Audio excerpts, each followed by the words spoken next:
سورۃ الکہف بسم اللہ الرحمن الرحیم الحمد للہ الذی انزل علی عبدہ الکتاب ولم یجعل لہ عوجا۔ یہ پوائنٹ میں نوٹ کرا چکا ہوں کہ آخری آیت کیا تھی؟ قل الحمد للہ، کہو قل حمد اللہ کے لیے ہے۔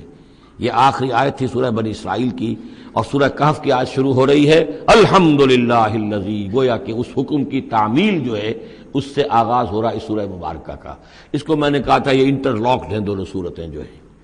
جیسے آتا ہے تورات میں کہ حضرت یعقوب اپنے بھائی عیسو کی ایڑیاں پکڑے ہوئے تولد ہوئے،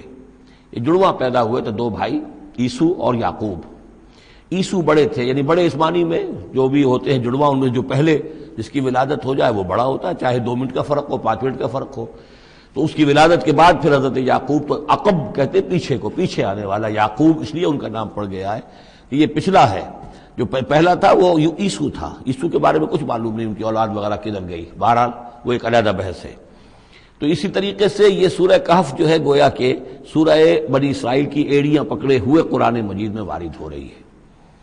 اس میں آپ دیکھیے الحمدللہ الذی انزل علی عبدہ، وہی اللہ تعالیٰ نے اللہ کے اپنے رسول کی جو نسبت ہے اس کو عبد کے نمایاں کیا ہے، کتاب نازل کی ولم یجعل لہ عوجا،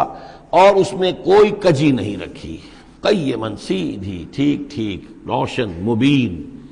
لینذر بأسا شدیدا۔ اب یہ ہے لفظ جو بہت زیادہ غور کرنے کے قابل ہے۔ اس کتاب کے حضور پر نزول کے مقاصد میں سے ایک یہ بھی ہے خبردار کر دیں ایک بہت بڑی آفت سے۔ ویسے باسن جب واحد آتا ہے تو عام طور پر اس کے معنی جنگ ہوتے ہیں، جب جمع میں آتا ہے تو سختی، مصیبت، بھوک، فاقہ، یہ سارے بأسا۔ آیت البر میں بھی ہم نے پڑھا والصابرین فی البأساء والضراء وحین البأس۔ بأسا جب جمع میں آیا ہے تو فقر و فاقہ، تکلیف، مصیبت، اور حین الباس جنگ کے وقت۔ تو ان دونوں کو ذہن میں رکھیے، بہت بڑی آفت، بہت بڑی آفت، بہت بڑی آفت۔ ایک تو ہے دجالی فتنے کی، دجال، المسیح الدجال جو آنے والا ہے، جس کے بارے میں حدیث میں آتا ہے کہ کوئی نبی اور رسول ایسا نہیں گزرا جس نے اپنی قوم کو دجال کے فتنے سے آگاہ نہ کیا، اور پوری انسانی تاریخ میں دجال کے فتنے سے بڑا کوئی فتنہ نہیں ہوگا، اور وہ ہر بندہ مومن کے امتحان کے لیے کڑا ترین جو ہے مرحلہ آ جائے گا، سخت ترین امتحان اس کا لیا جائے گا۔ تو یہ جو سختی ہے اس کی خبر دیتے ہوئے یہ سورہ مبارکہ نازل ہو رہی ہے۔ اور خاص طور پر اسے باسن اگر جنگ کے معنی میں لیں تو الملحمۃ العظمیٰ، کتاب الملاحم، جو کہ آپ دیکھیں گے احادیث کی کتابوں میں پورا باب ہے کتاب الملاحم، اور اس کا تعلق بھی دجال کے ساتھ ہے، کیونکہ پھر دجال ہی کو قتل کریں گے حضرت مسیح علیہ السلام نازل ہو کر۔ تو یہ سارا مسئلہ جو ہے اس کی خبر دینے کے لیے قیما لینذر بأسا شدیدا من لدنہ،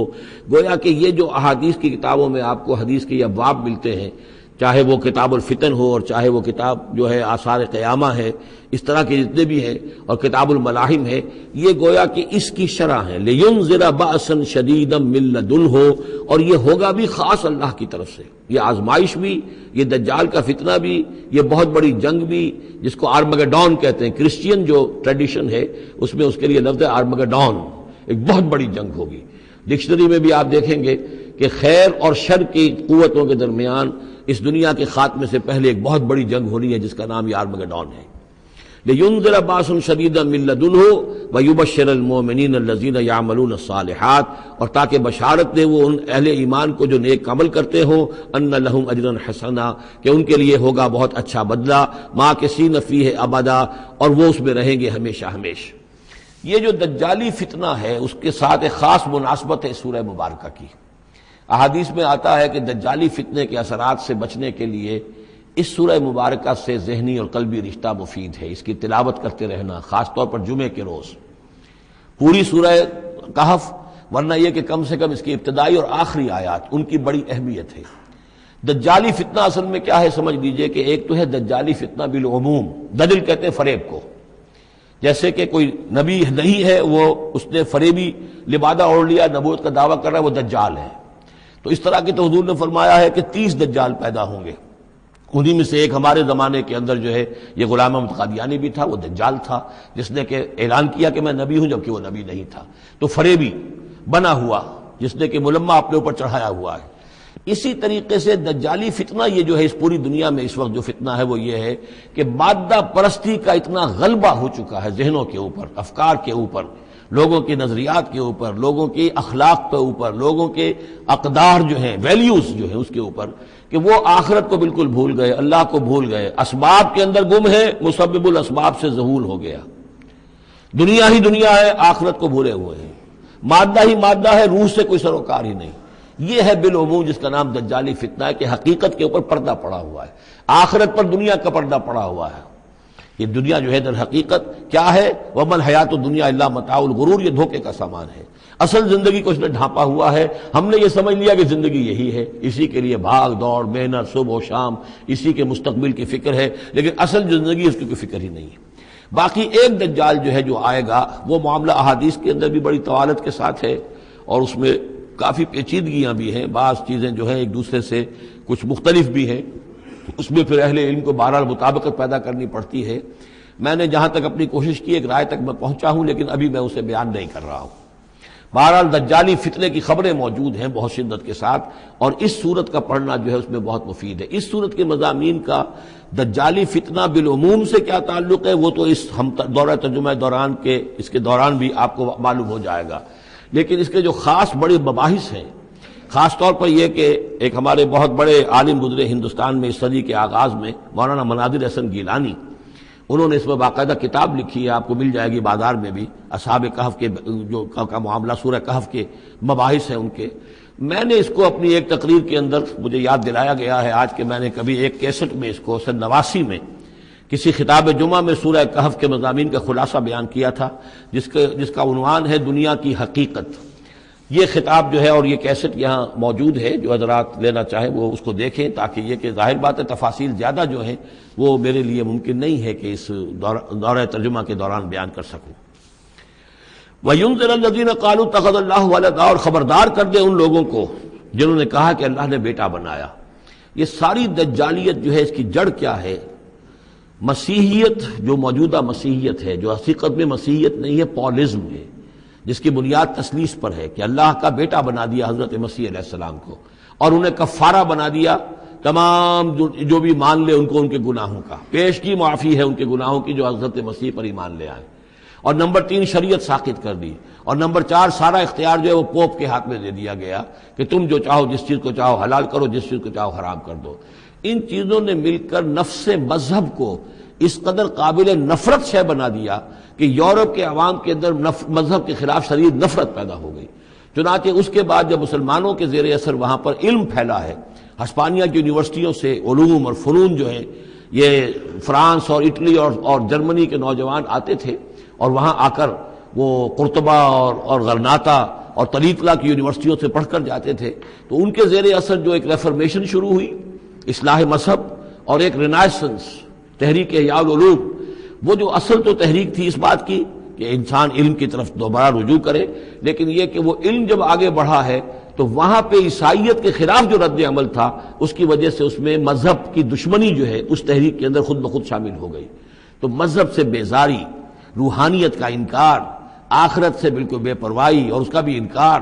اور خدا ہے یا نہیں ہے اس سے کوئی سروکار نہیں، یہ جو اس تہذیب کے اصل میں اثرات بنے ہیں سارے، یہ اسی غلطیوں کا یہ اثرات ہیں، نتائج ہیں کہ جو عیسائی مذہب کے اندر جو یہ تحریفات کر کے جو غلطیاں کی گئی ہیں، اس کو یہاں کہا گیا ہے کہ ان لوگوں نے کہ جنہوں نے یہ عقیدہ ایجاد کیا، ما لہم بہ من علم، ان کے پاس اس کے لیے کوئی علمی سند نہیں ہے، ولا لآبائہم، نہ ان کے آباء و اجداد کے پاس کوئی سند تھی، کبرت کلمۃ تخرج من افواہہم، بہت بڑی بات ہے جو ان کے منہ سے نکل رہی ہے، بہت بڑی گستاخی ہے جو یہ اللہ تعالیٰ کی شان میں کر رہے ہیں، ان یقولون الا کذبا، یہ نہیں کہہ رہے مگر جھوٹ، سراسر سیدھا سفید جھوٹ بول رہے ہیں، فلعلک باخع نفسک علی آثارہم، تو اے نبی شاید کہ آپ اپنے آپ کو ہلاک کر لیں گے ان کے جو اثرات پڑنے والے ہیں، عیسائیت کے اس غلط عقیدے کے جو نتائج برآمد ہوئے ہیں، جب یہ نتائج ظاہر ہوں گے تو وہ اتنے سنگین ہوں گے، فلعلک باخع نفسک، کہ ان کے احساس سے اور ان کے ادراک سے شاید کہ آپ اپنے صدمے سے اپنے آپ کو ہلاک کر لیں، ان لم یؤمنوا بہذا الحدیث اسفا، اگر یہ لوگ اس حدیث پر، اس قرآن پر، یہ بات جو بتائی جا رہی اس پر ایمان نہ لائے، اس پر ایمان نہ لائے اپنے اس غلط عقیدے پر قائم رہے، اس غلط مذہب کو انہوں نے برقرار رکھا، تو اس کا جو رد عمل ہوگا نوع انسانی پر، اور اس سے تاریخ انسانی اور انسانی ثقافت جس غلط رخ پر پڑے گی، جو دجالیت کا فتنہ اس سے جنم لے گا، ان تمام چیزوں کے اثرات سے شاید آپ کو اتنا صدمہ ہو کہ فَلَعَلَّكَ بَاخِعٌ نَفْسَكَ عَلَىٰ آثَارِهِمْ إِن لَّمْ يُؤْمِنُوا بِهَٰذَا الْحَدِيثِ أَسَفًا إِنَّا جَعَلْنَا مَا عَلَى الْأَرْضِ زِينَةً لَّهَا، ہم نے زمین کے اوپر جو کچھ ہے اسے اس کا گہنا بنا دیا ہے، بناؤ سنگھار بنا دیا ہے، زینت بنا دیا ہے۔ یہ آپ نوٹ کر دیجئے، لفظ زینت اور زمین میں اس کی زیبائش اور آرائش، یہ اس سورہ مبارکہ کا عمود ہے، یعنی اس کو اتنا کھبا دیا ہے نگاہوں میں اللہ نے کہ آخرت سے خود بخود انسان غافل ہو جاتا ہے۔ یہ پردہ پڑ گیا ہے، چمک دمک ہے، یہ کاریں ہیں، یہ بلڈنگیں ہیں، یہ کوٹھیاں ہیں، یہ عالیشان عمارتیں ہیں، یہ کیا کچھ اس کی جو یوں سمجھیے پومپ اینڈ شو جو ہے اس وقت دنیا کا، اور ظاہر بات ہے امریکہ میں جا کر دیکھیے تو جو کچھ یہاں دیکھ رہے ہیں اس سے 10 گنا 100 گنا 1000 گنا آپ کو نظر آئے گا، عقلیں دنگ ہو جاتی ہیں۔ نتیجہ کیا نکلتا ہے کہ انسان یہ سمجھتا ہے کہ اصل شے یہی مادہ ہی ہے، اصل ہدایت پہ یہی لوگ ہیں، یہی لوگ ہیں صحیح معنی میں کہ جنہوں نے واقعتاً علم حاصل کیا ہے، لہذا ان کی غلط تہذیب، ان کا غلط تمدن، ان کے تمام غلط ثقافت کے معاملات کے بھی ہم اسی طریقے سے پیروی کر رہے ہیں۔ یہ سارا مسئلہ جو ہے وہ اس لیے ہے کہ یہ چمک دمک دنیا کی جو زیبائش اور آرائش اس سے ہم متاثر ہیں۔ انا جعلنا ما علی الارض زینۃ اللہ، جو کچھ زمین کے اوپر ہے اسے ہم نے اسے اس کے لیے بناؤ سنگھار بنا دیا، لنبلوہم، تاکہ ہم آزمائیں ان کو، ایہم احسن عملا، کون ہے ان میں سے اچھے عمل کرنے والا۔ یعنی اب یوں دیکھیے وہ شعر جو ایک ہے، اگرچہ ذرا تھوڑا سا شان باری تعالیٰ کے اعتبار سے تو شاید اتنا مناسب نہ ہو، لیکن یہ کہ مفہوم کو ادا کرتا ہے کہ رخ روشن کے آگے شمع رکھ کر وہ یہ کہتے ہیں ادھر آتا ہے دیکھیں یا ادھر پروانہ جاتا ہے۔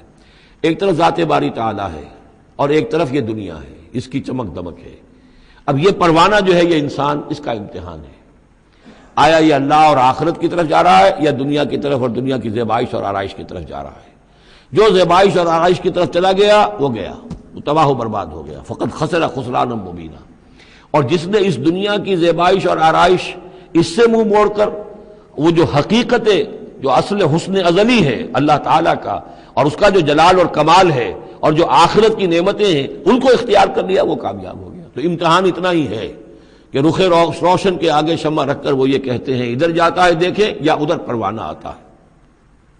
وَإِنَّا لَجَاعِلُونَ مَا عَلَيْهَا صَعِيدًا جُرُزًا، اور یہ کہ جو کچھ بھی اس پر ہے ہم ایک وقت آئے گا کہ اس کو بنا کر رکھ دیں گے جیسے کہ میدان جس میں سے کہ فصل کاٹ لی گئی ہو۔ جب قیامت ہوگی کیا ہوگا یہاں پر اسی زمین کو، نہ یہاں پہ کوئی وہ پہاڑ رہ جائیں گے کوٹ کوٹ کر چپٹی کر دی جائے گی، نہ یہ آپ کے پاس جو ہیں وہ اسکائی اسکریپرز رہ جائیں گے، نہ یہ اعلیٰ شان عمارتیں ہوں گی، کچھ نہیں ہوگا۔ یہ سب برابر ہوگا جیسے کہ کسی کھیت کے اندر فصل کاٹ دی جاتی ہے تو اب وہ پڑا ہوتا ہے ویران۔ وَإِنَّا لَجَاعِلُونَ مَا عَلَيْهَا صَعِيدًا جُرُزًا، ہم اسے کر کے چھوڑیں گے ایسا کھیت کہ جہاں پر چورا پڑا ہوا ہو، صرف بچا کھچا جو ہے وہ اس کا توڑی کا اور کچھ نہ ہو۔ ام حسبت ان اصحاب الکہف والرقیم کانوا من آیاتنا عجبا، اب یہاں سے اصحاب کہف کی بات شروع ہو رہی ہے، کیونکہ پوچھوایا تھا یہودیوں نے اصحاب کہف کون تھے۔ کیا تم سمجھتے ہو کہ اصحاب الکہف والرقیم، رقیم جو ہے ان کی تختی تھی ایک جس کے اوپر ان کے حالات لکھ کر، جو ان کے ایک جو کہف تھی ان کی غار جو تھی اس کے اوپر لگا دی گئی تھی، تو انہیں اصحاب الکہف بھی کہتے ہیں، اصحاب الرقیم بھی کہتے ہیں، یہ دونوں انہیں ایک ہی گروہ کے نام ہیں۔ کیا وہ تمہارے خیال میں ہماری بڑی عجیب آیات میں سے تھا؟ یعنی واقعتاً بات تو ایک غیر معمولی تھی، لیکن حقیقت میں ہمارے ہاں تو ہماری تخلیق میں، ہماری صنائی میں اس سے ہزاروں گنا زیادہ عجیب باتیں ہوتی ہیں۔ ہمارے لیے تو وہ کچھ ہے ہی نہیں کسی بھی درجے میں، تم سمجھتے ہو کہ شاید وہ بہت بڑی بات ہے۔ یہ سابق کہف کا جو قصہ ہے، اب میں سمجھتا ہوں کہ پورے وثوق کے ساتھ ہم کہہ سکتے ہیں کہ یہ قصہ کیا تھا۔ دیکھیے جب حضرت مسیح علیہ السلام آئے ہیں تو یہ پورا علاقہ جو ہے فلسطین کا اور یہاں پہ جو آپ نے تبلیغ کی ہے تو یہ اس وقت رومن امپائر کا ایک حصہ تھا، اگرچہ مقامی طور پر ایک لوکل بادشاہ جو تھا یہودی وہاں پر حکومت کر رہا تھا، لیکن وہ پپٹ تھا، اصل میں تو حکومت جو تھی رومیوں کی، جو رومی تھے بت پرست۔